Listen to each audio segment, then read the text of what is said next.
I'm Steve Johnson, News Director for theDove TV. Check out our other videos and visit our website at thedove.us. Thanks.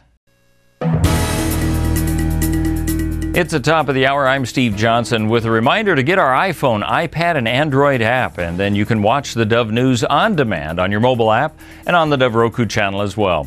In the news today, the number of Americans seeking unemployment benefits at its lowest level in more than 6 years. Labor Department says weekly applications fell by 6,000 last week to a seasonally adjusted 312,000. It's an indication employers are letting go of fewer workers. Iraq security forces today have been trying to stop the week-long advance by Sunni militants. They've been battling insurgents targeting the country's main oil refinery, and a witness says militants have hung their black banners at Iraq's largest oil refinery. In a televised address to the nation, Iraq's prime minister said his armed forces had begun a counteroffensive and vowed to teach the attackers a lesson. Comments came even though Iraqi soldiers had abandoned their posts after the initial militant offensive.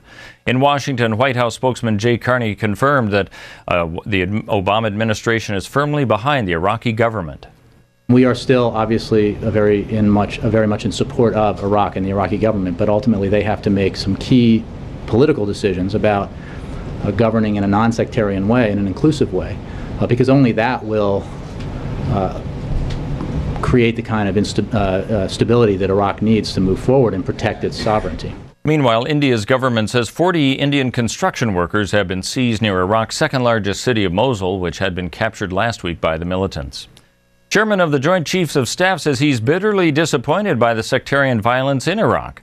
Army General Martin Dempsey says Iraq's leadership failed to unite after the war.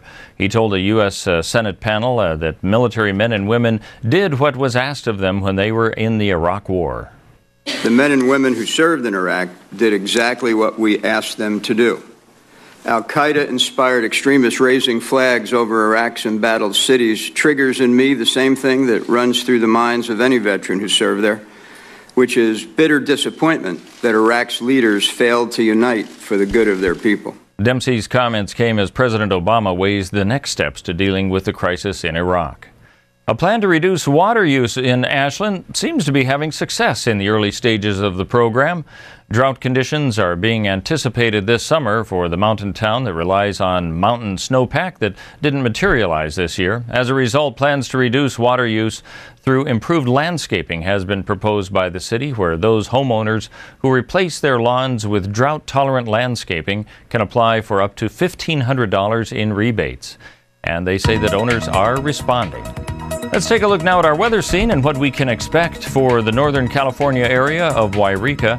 88 today and about a 10% chance of rain, then cooling down tomorrow to 83, 85 on Saturday, back to 88 on Sunday. As we head over into the Klamath Basin, sunny skies today through Saturday, 83 the high today, down to 78 tomorrow, 80 expected as a high for Saturday. Along the coast, 65 today, really in the mid-60s throughout the rest of the week with a slight chance of rain both today and tomorrow. As we head over into the Central Oregon area of Bend, 81 degrees and mostly sunny, then only 73 tomorrow, slight chance of rain, rising slightly to 75 on Saturday.